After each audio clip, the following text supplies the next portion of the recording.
Chères auditrices et chers auditeurs, bienvenue dans le deuxième acte du sommet de la vérité économique.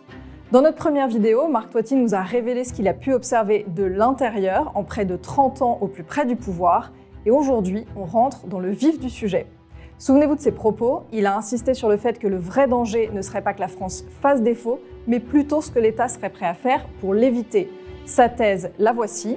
Lorsqu'un État se retrouve au pied du mur, ce n'est ni le gouvernement ni les marchés qui payent l'addition, c'est toujours le citoyen. Aujourd'hui, votre épargne, votre pouvoir d'achat et votre niveau de vie pourraient donc devenir la variable d'ajustement des hauts fonctionnaires de Bercy. Et pour Marc Toiti, ce scénario n'a rien d'abstrait, notamment parce que ça s'est déjà produit ailleurs. Plus près de nous d'ailleurs qu'on ne l'imagine. Alors c'est précisément ce que nous allons examiner dans cette vidéo avec lui.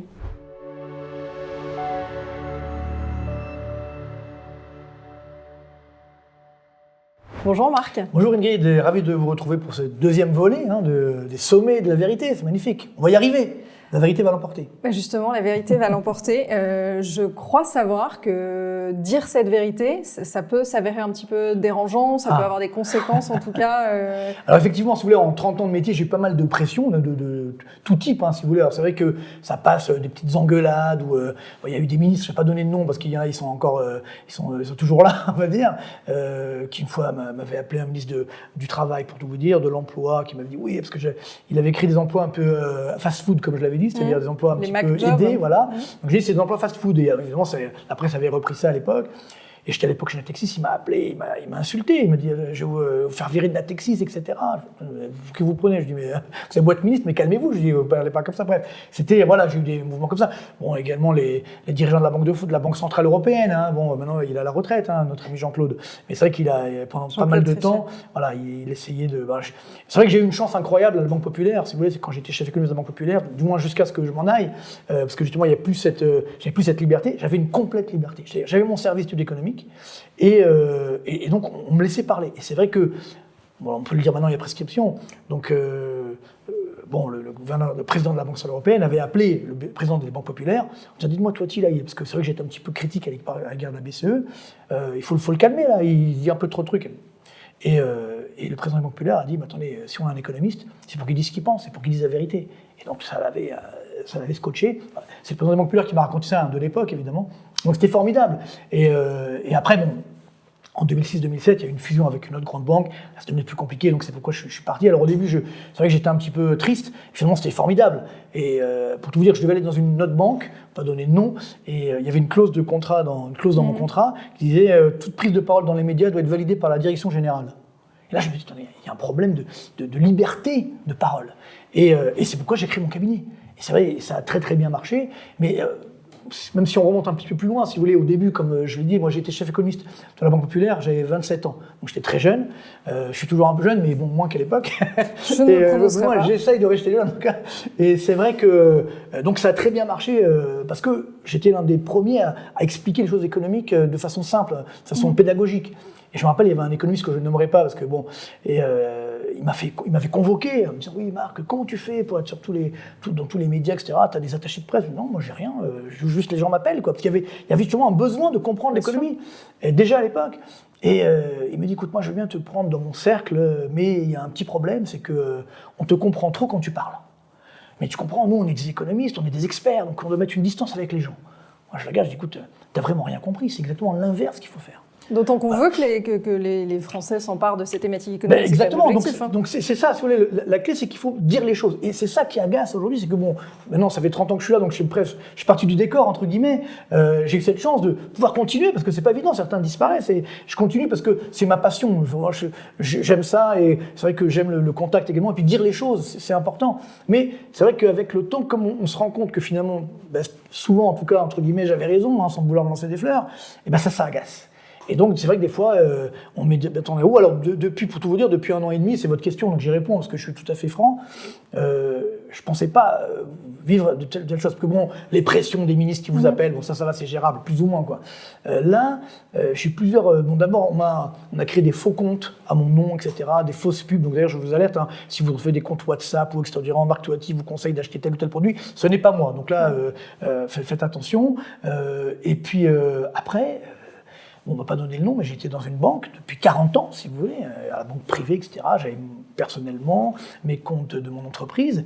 Et un beau matin, on m'appelle, enfin le patron de la banque privée de cette banque m'appelle, il me dit, écoutez Marc, je suis désolé, mais voilà, notre banque ne veut plus travailler avec vous.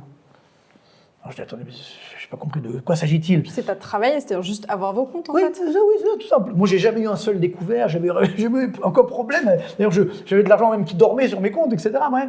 Non, voilà. Et donc je comprenais pas. Je dis, mais attendez, qu'est-ce que j'ai fait de mal? Et ça, il faut le savoir. Hein, la convention bancaire française fait qu'une banque peut fermer votre compte sans vous donner de raison. Ah bon? Ah oui. Elle peut vous appeler du jour au lendemain, que non, on arrête, c'est dans votre contrat, parce qu'on ne regarde pas, on ne le lit pas le contrat. Ben oui, c'est la convention bancaire française. Alors, ce qui est un peu intéressant, parce que j'aurais pu porter plainte, tout ça, les avocats sont venus me voir, il ne faut pas vous laisser faire, sauf que, parce que normalement, il y a quand même 3 raisons. Même si elle ne vous donne pas la raison, il doit y avoir quand même une raison. Donc il y a 3 raisons, c'est blanchiment d'argent, bon, c'est pas mon cas, c'est vous êtes toujours en découvert, ce n'est pas mon cas non plus, ou alors vous avez mal parlé au chargé d'affaires, etc., vous êtes énervé, vous êtes agressif, voilà, bon, mais il n'y a aucun de ces 3 cas, donc en fait... Ça, vous l'attribuez du coup à vos positions? C'est évident, parce que j'ai fait mon enquête, pour tout vous dire. J'ai fait mon enquête et ça venait de très très haut, ça venait de la direction générale. Et comme par hasard, le ministre de l'économie de l'époque travaillait dans cette banque. Et donc bon, comme par hasard. Mais bon, après, une fois je l'ai rencontré, et bon, je ne vais pas rentrer dans le détail, mais il m'a fait comprendre qu'effectivement, ils essayaient de me faire taire. Bon, voilà. Après, donc j'ai pu quand même, parce qu'il ne faut pas s'inquiéter, j'ai pu ouvrir quand même ensuite des comptes dans d'autres banques, mais il faut savoir qu'ils ont fermé donc, mes comptes perso, de ma boîte, de mes enfants. C'est incroyable. Parce que vous êtes presque un paria, quoi. Donc c'est très choquant. Donc cette banque, j'étais dans cette banque depuis 40 ans. Depuis que j'ai 15 ans, donc c'est presque comme un divorce, si vous voulez ça. Oui, ça fait mal. Vous voyez ce que je veux dire? Surtout que vous n'avez rien fait de mal. Oui, bref. Voilà. Et après, bon, je ne vais pas rentrer dans le détail, je ne vais pas raconter ma vie, mais après, juste après que ça soit terminé, j'ai eu 2 contrôles fiscaux sur ma boîte perso. Bon, ils n'ont rien à trouver, donc évidemment, sur la boîte, il y a des petits trucs. Voilà, je suis toujours en négociation pour tout vous dire. Mais bon, mais ça fait perdre du temps. C'est-à-dire quand vous faites ça, vous n'avez pas le temps pour faire autre chose. Donc, j'ai trouvé ça un petit peu mesquin. Et donc c'est dommage, c'est dommage. Mais voilà, mais bon, après, on avance. Tant qu'on ne s'en prend pas à mon intégrité physique, ça va encore. Oui, après c'est vrai que la remise en cause de l'intégrité intellectuelle, c'est aussi... Oui, mais ce qui c'est ça qui est dangereux. Et je pense que là, il y a quand même un petit mouvement de panique. C'est-à-dire, pourquoi tout ça? Parce que je veux dire, c'est bizarre. Mais justement, finalement, avec cette transition, vous êtes très bien, Marc. Les thématiques dont vous avez beaucoup parlé, sur lesquelles on a l'habitude de vous entendre, puisque vous prenez la parole depuis longtemps, c'est beaucoup celle de la dette. Vous alertez depuis longtemps, la dette, le déficit, etc. On en a d'ailleurs beaucoup parlé dans le premier sommet.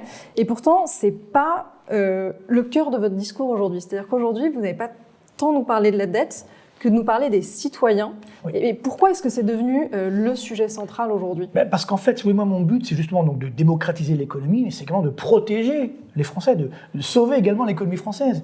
Or, aujourd'hui, malheureusement, il faut le comprendre, donc nous sommes numéro 1 du monde des impôts. La France, oui, j'attendais, numéro 1 du monde, je me suis demandé... Ah ouais, non, c'est pas la Coupe du Monde, non, nous sommes numéro 1 du monde des impôts, numéro 1 du monde des dépenses publiques, et ça continue, il n'y a toujours pas de croissance. Donc c'est ça, moi, ma crainte, c'est que l'État ait envie de, justement, ponctionner là où... pour faire mal aux Français, entre guillemets. Donc ponctionner l'épargne. Notamment, effectivement, sur l'épargne. Ça peut, alors ça peut prendre plusieurs formes. Je ne veux pas tout dévoiler, parce que j'en parlerai dans d'autres vidéos, mais c'est vrai qu'il y a quand même ce danger qui aujourd'hui est là. Et donc, moi, c'est ça que je trouve insupportable. Mais vous le voyez bien. Et d'ailleurs, c'est pas nouveau. Hein. Moi, je me rappelle, c'était, je crois, en 2008, à l'époque de la crise 2008. Ouais. Donc, à l'époque, c'était un autre gouvernement qui était là, c'était Sarkozy, etc. Et j'avais des ministres, j'avais fait une conférence comme ça, qui m'avaient dit, mais attendez, il y a beaucoup d'épargne en France. Donc, pourquoi pas, si on prend un petit truc de cette épargne, tout ira bien. Et ça, c'est dangereux. Parce qu'effectivement, on vous dit, la dette publique française, c'est 3 500 milliards d'euros, bon, à peu près. Et on vous dit, il y a 6 500 ou 6 600 milliards d'euros d'épargne des Français. Et ben alors voilà, c'est la garantie, vous voyez. Mais ça, c'est très dangereux. Parce que, comme son nom l'indique, la dette publique, c'est public. L'épargne, c'est privé. C'est ce que je veux dire. Donc, non, ça, c'est de la spoliation. Donc, pour moi, ce discours, pour moi, est très dangereux. Et puis, quand on vous dit, oui, alors voilà, il y a les méchants riches qui ont de l'épargne, etc., il faut les taxer. Je vous rappelle que la plupart des Français qui ont de l'épargne, je ne parle pas des très riches, parce qu'ils sont déjà plus là, donc on s'en fiche, je parle des gens qui ont mis toute leur vie à constituer leur épargne.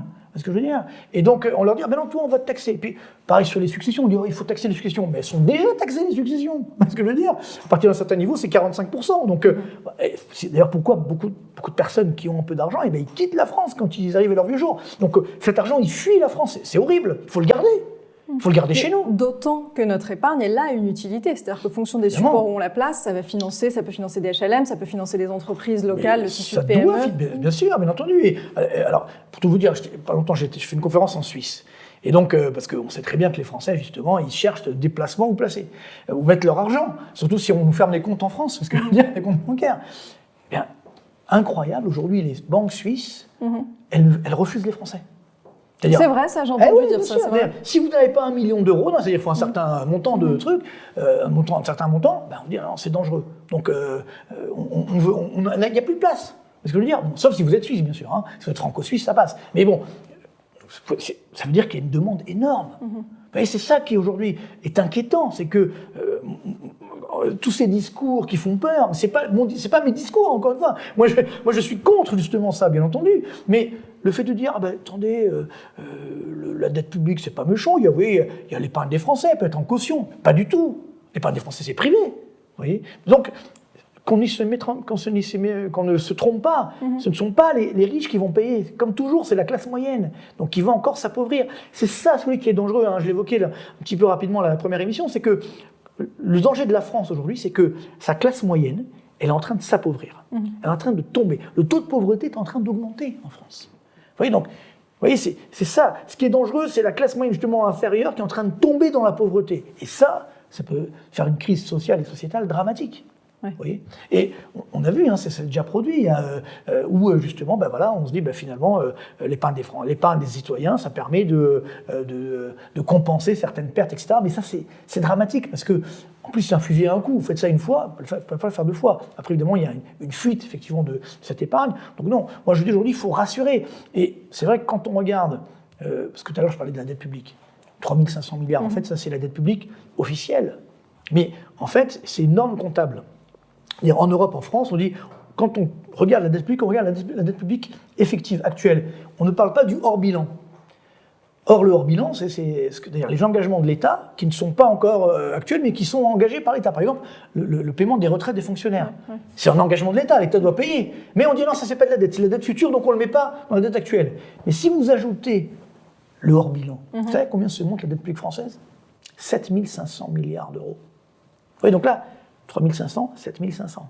Ah oui, donc même si vous vendez tous les actifs de l'État français, la puissance publique française, c'est à peu près 4 500 milliards d'euros, et il manque 3 000 milliards.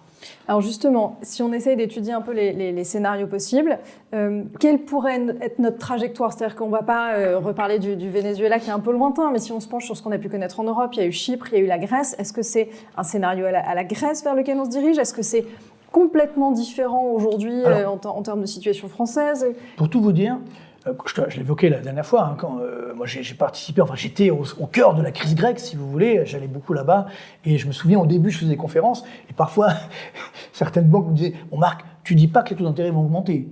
Je dis « Ben si, c'est ma prévision ». « Ah non, mais tu le dis pas, nous on te paye pour ça, tu dois dire ». Non, ça marche pas comme ça avec moi. Si vous voulez, je viens pas. Ouais. Mais je ne peux pas dire ce que je ne pense pas. Et donc ça les énervait, etc. Et je me rappelle, il y avait une conférence, il y avait le ministre grec de l'époque, ministre de l'économie de l'époque en Grèce, et il était agacé un peu par mon discours, il a pris la parole. Attendez, il me dit, nous ne sommes pas l'Argentine, nous sommes la Grèce. On n'a rien à voir avec l'Argentine, donc arrêtez il ne nous arrivera jamais ce qui s'est passé en Argentine.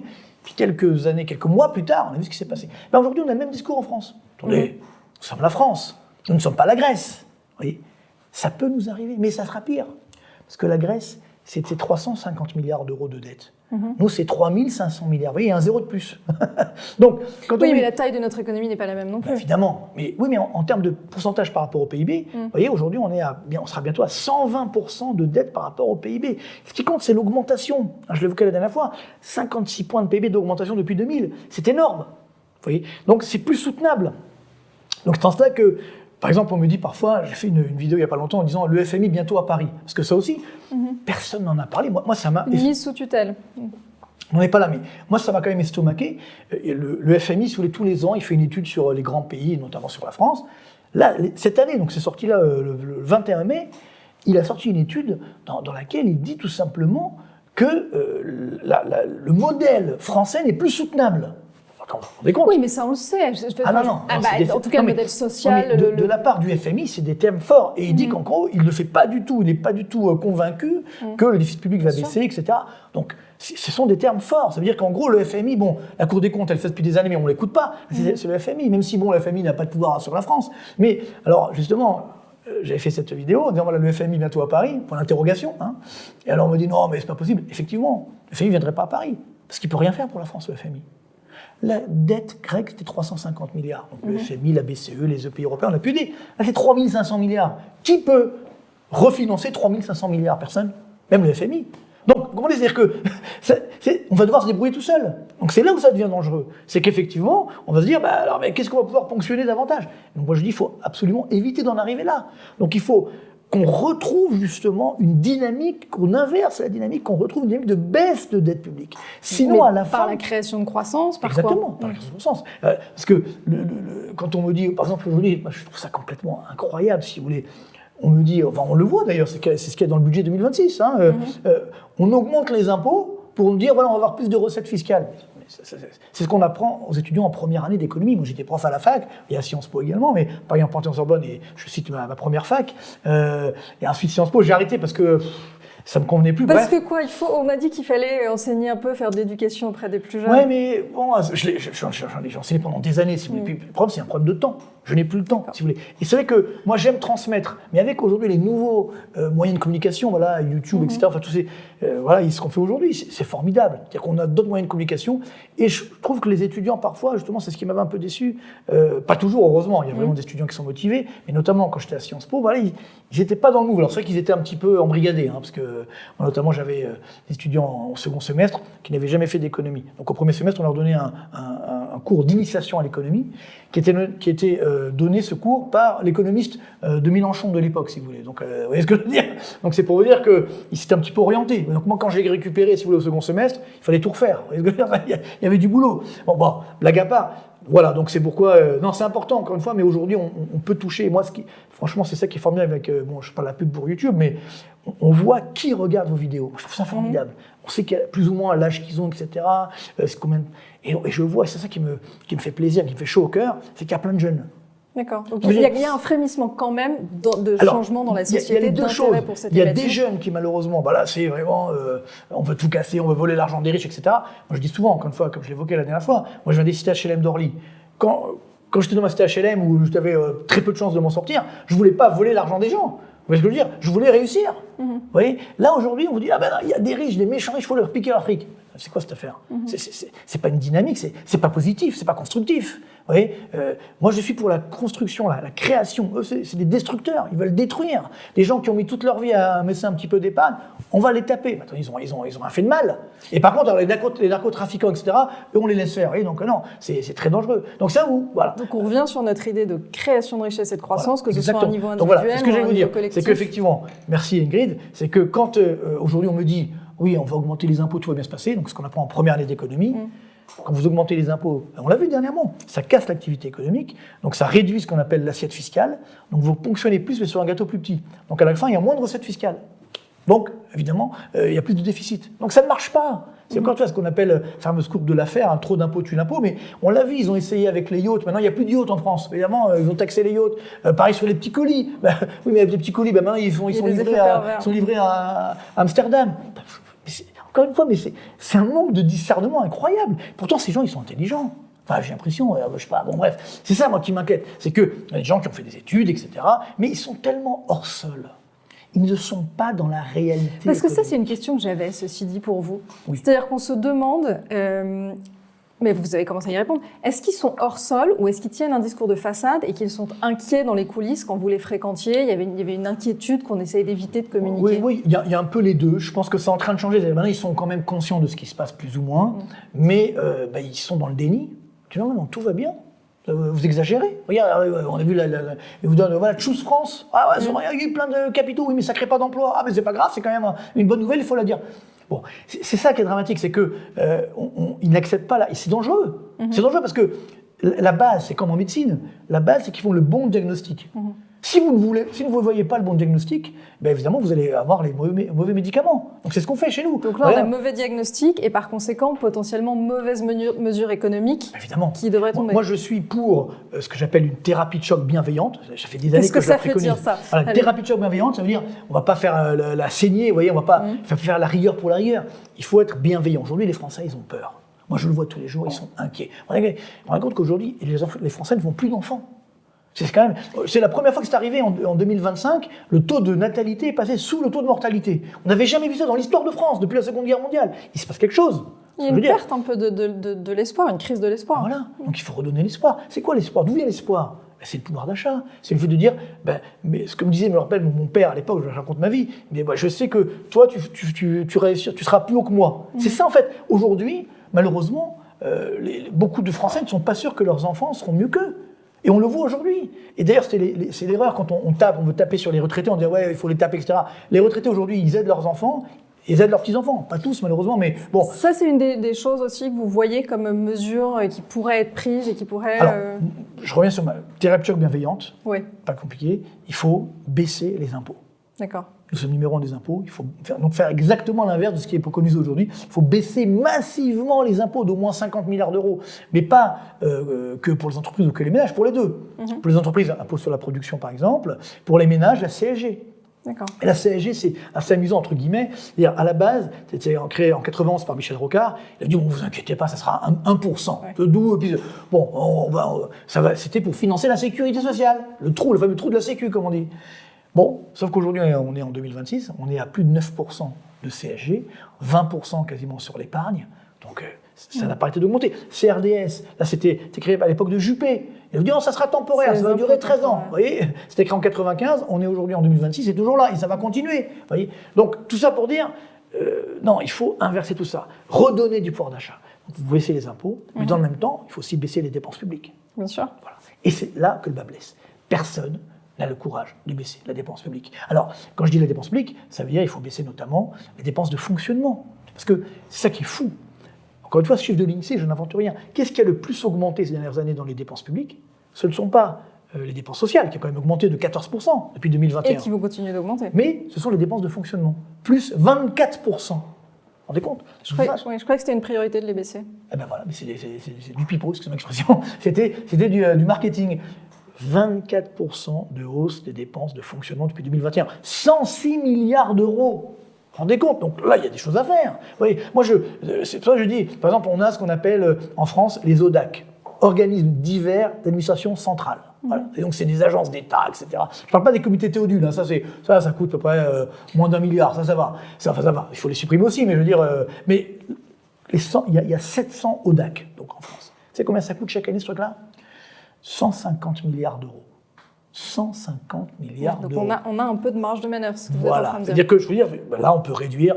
Franchement, il n'y aura personne dans la rue parce qu'il y a plein de doublons, etc. Le millefeuille administratif, ça coûte à peu près 8 à 10 milliards d'euros chaque année. On sait très bien, voilà, donc faisons des économies là où on peut en faire, mais des vraies économies. Pas on va réduire un peu là, réduire ici. Non, des vraies économies, un vrai électrochoc. Il faut un grand soir.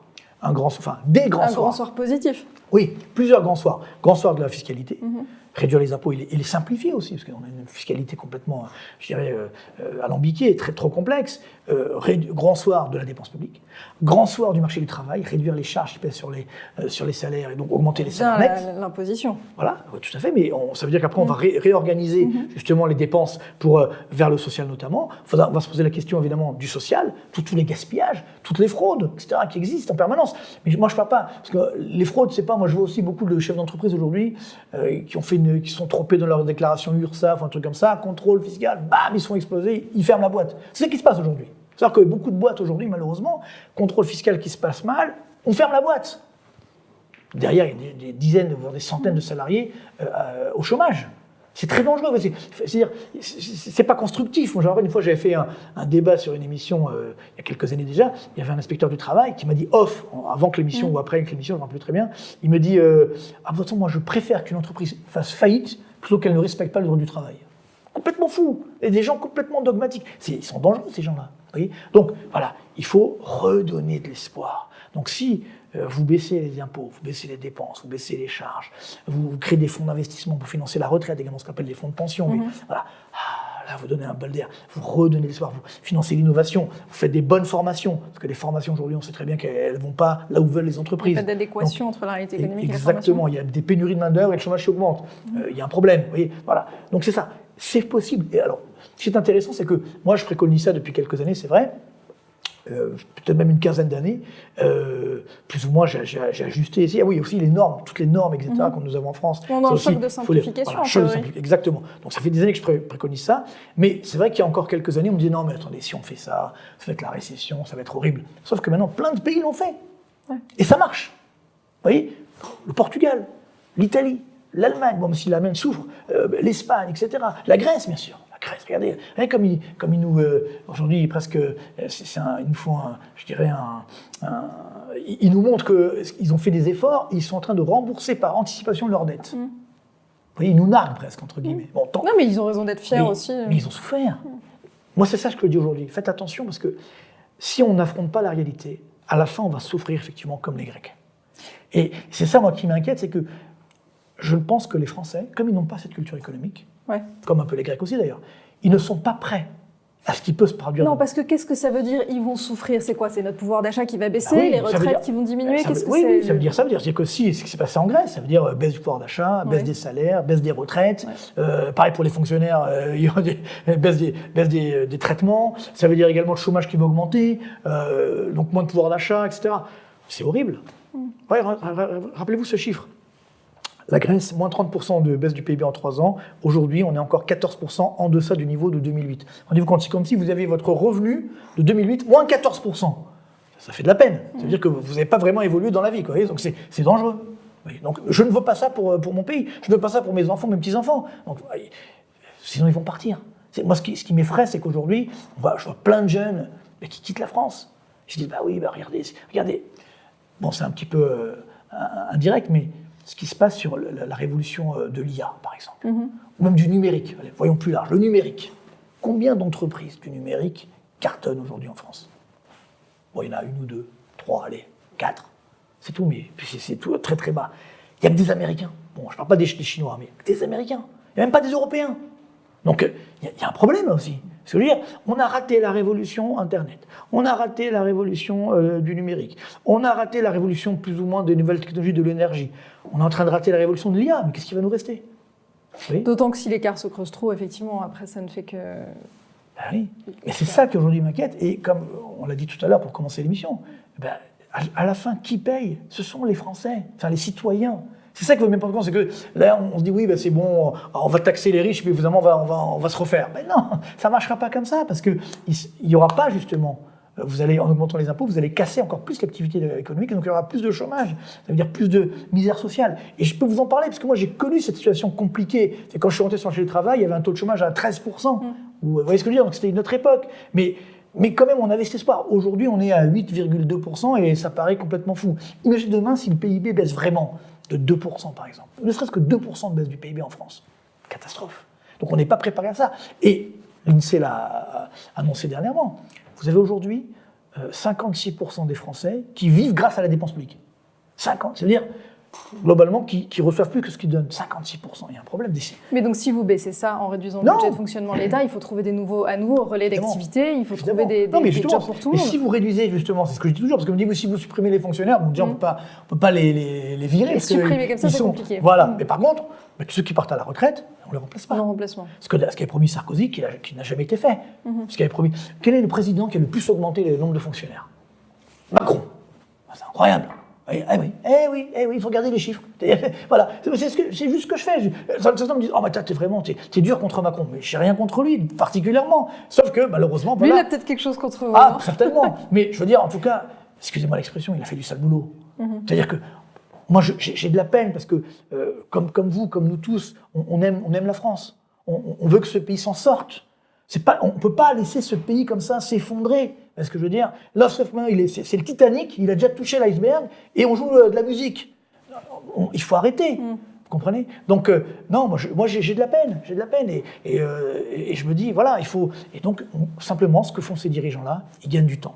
Donc ils pensent à eux, ils pensent à être réélus, etc. On le voit dans les candidats qui sont là, ça là. va pas s'arranger avec la période de campagne. Et voilà, puis on voit dans les candidats qui se présentent. Bon, en gros, il y en a qui ont déjà été au pouvoir, qui ont déjà eu le pouvoir. Ils se présentent, disant, oui, on va faire la même chose qu'avant. Oui, parce que sinon, ça va être... Voilà. Moi, je pense que malheureusement, on va toucher vraiment... on risque d'avoir une crise assez grave. Et pour être très honnête, hein, là c'est un peu dur ce que je veux dire, mais je ne suis même pas sûr qu'on va pouvoir tenir comme ça jusqu'en 2027. Je ne sais pas. 2027, c'est demain. Ah ouais, bah oui, mais attendez, tous les jours, vous voyez, tous les jours, il y a son lot de faillites d'entreprises, des grosses boîtes. Parce qu'avant, il y avait les petites PME, voire les TPE, ça allait, entre guillemets, ça faisait pas trop de vagues. Aujourd'hui, vous avez les grandes entreprises et les ETI, ce qu'on appelle les ETI, entreprises de taille intermédiaire, dont les faillites explosent. Vous voyez, on est 16% au-dessus de leur sommet historique de 2009, la récession de 2009. Les grandes entreprises, donc là, ce n'est pas 10 salariés, c'est des centaines de salariés. Vous voyez ? Mais alors, est-ce qu'il nous reste de la marge de manœuvre ? C'est-à-dire que c'est formidable de partager ensemble des constats. Néanmoins, une fois qu'on aura touché ce fond de la piscine très profond, comment est-ce qu'on remonte ? Eh ben, je vous dis, voilà, la thérapie de choc bienveillante. D'accord. Là où je suis déçu, c'est que pour l'instant, je ne vois pas tellement de candidats qui ont envie de non, c'est ça, il faut mettre en œuvre les choses. Il faut le faire. Peut-être on va le faire avec Agora, on va faire... je les plaisante, mais... Non, c'est bon. Mais la politique, ça vous a déjà tenté ? Non, j'ai eu des propositions, etc. Mais en fait, j'ai très vite compris qu'en fait, la politique, c'est on vous utilise. On va vous utiliser, vous avez un petit pouvoir médiatique. Moi, j'ai vécu, parce que je les ai rencontrés à plusieurs reprises. Et donc, par contre, si vous ne dites pas ce qu'ils veulent vous entendre dire, là, ils vous explosent. Parce que je veux dire, là, ils vous embêtent, entre guillemets. Alors, ça ne m'intéresse pas, ça. Et moi, je veux vous dire, l'indépendance, il n'y a pas plus beau. C'est formidable, le fait d'avoir créé effectivement mon cabinet en 2007. Au début, c'était un peu dur, j'avais un peu de peine, quoique j'ai créé mon cabinet avec des clients. C'est-à-dire c'est les clients de Natixis qui m'ont appelé, non, on veut continuer à travailler avec vous, etc. Voilà. Mais l'indépendance, il n'y a rien de plus beau. La liberté, il n'y a rien de plus beau. Et ce qu'on ne sait pas, c'est que pour être libre, il faut pouvoir dire la vérité. Si vous ne pouvez pas dire la vérité, c'est-à-dire que vous n'êtes pas libre. Oui. Donc c'est très important et d'avoir cette liberté d'expression. Donc on a la chance encore d'être en France, d'avoir quand même cette liberté d'expression, il ne faut quand même pas l'oublier, mais elle est quand même menacée. Oui. Donc c'est pour ça aujourd'hui il faut dire les choses et les solutions existent. C'est ça la bonne nouvelle. Oui, c'est les ça, solutions... une note un peu optimiste. Oui, moi, je suis toujours... Vous savez, quand je fais mes conférences, je termine toujours par 2 points. Souvent je fais pour les entreprises par exemple, ou quand je fais par exemple pour les épargnants, je leur dis voilà, comment sortir de la crise. Il faut être plus fort que la crise. Il faut développer des stratégies anti-crise. Alors, je ne vous dis pas tout, parce qu'on va en parler dans les prochaines vidéos, mais c'est ce qui va permettre justement on peut être plus fort que la crise. Les crises font partie de la vie économique. Il ne faut pas avoir peur des crises. Simplement, il faut être plus fort qu'elles. Il faut les anticiper, il faut les analyser, et il faut savoir comment on s'en sort. Mais on peut le faire. Vous voyez. Ce qui est horrible, c'est de dire « Ah non, il n'y a pas de crise ». Puis quand on est dedans, là, c'est fini, vous êtes mort. Donc voilà, il faut anticiper, c'est mon métier. Et à ce moment-là, vous pouvez prendre les bonnes mesures. Donc c'est ça l'espoir. Donc je termine toujours avec mes conférences avec... comment on s'en sort sur les entreprises, pour les ménages, pour les épargnants par exemple, donc c'est ce qu'on va faire dans la prochaine émission, et parallèlement, comment on sauve la France. Parce qu'on peut encore sauver la France. Moi je refuse de dire, c'est fini, on ne pourra pas sauver la France. Les mesures existent. Par contre, c'est vrai que, vous voyez, il y a une quinzaine d'années, un peu plus même, il y avait 52% de dépenses publiques par rapport au PIB. J'avais dit qu'il faut les baisser à 50. Et on m'avait dit, oh non, je vais avoir tout le monde dans la rue, c'est horrible, on ne veut pas, je veux la paix sociale. Donc ils ne l'ont pas fait. Aujourd'hui, on est à plus de 57%, bientôt 58%. Donc plus le temps passe, plus c'est dur, vous voyez, de faire les vraies réformes. Donc voilà. Donc j'espère que ça arrivera. Je pense que de plus en plus de Français sont conscients de la réalité. En tout cas, ce qui compte aujourd'hui, c'est de protéger son épargne, protéger ses emplois, protéger la France. Et on pourra effectivement, comme ça, s'en sortir, prendre les bonnes mesures. Mais c'est vrai qu'avec les dirigeants actuels et puis ceux qu'on nous propose pour demain, je ne suis pas très optimiste, mais ça va revenir. On va y arriver. Il faut garder l'espoir. En tout cas, effectivement, quels que soient les dirigeants que nous ayons, l'objectif, c'est de tenter de comprendre ce que l'on peut faire à un niveau individuel aujourd'hui. Tout à fait. Donc, merci beaucoup, avec plaisir. Marc. Et à très bientôt pour la suite des événements. Et des bonnes nouvelles, surtout. Et des bonnes nouvelles, c'est important. Donc inévitable. Non seulement pas crédible, mais inévitable. Inévitable dans le contexte actuel, avec les dirigeants actuels. Si effectivement, moi j'ai des propositions, encore une fois, sur la retraite, de renverser la table, de transformer complètement le régime des retraites, garder un peu de répartition, comme le font tous les pays. On garde un minimum de répartition, uniquement pour les personnes qui ont cotisé d'ailleurs, n'oublions pas, parce que vous allez avoir un gap. Attendez. Et après, on fait un choix. Pour vous remercier de votre fidélité, vous pouvez télécharger gratuitement notre rapport spécial qui contient nos solutions pour préserver votre épargne face à la faillite économique de la France, laquelle met en danger votre épargne Il vous suffit de cliquer sur le lien en description pour l'obtenir gratuitement. Merci et à bientôt.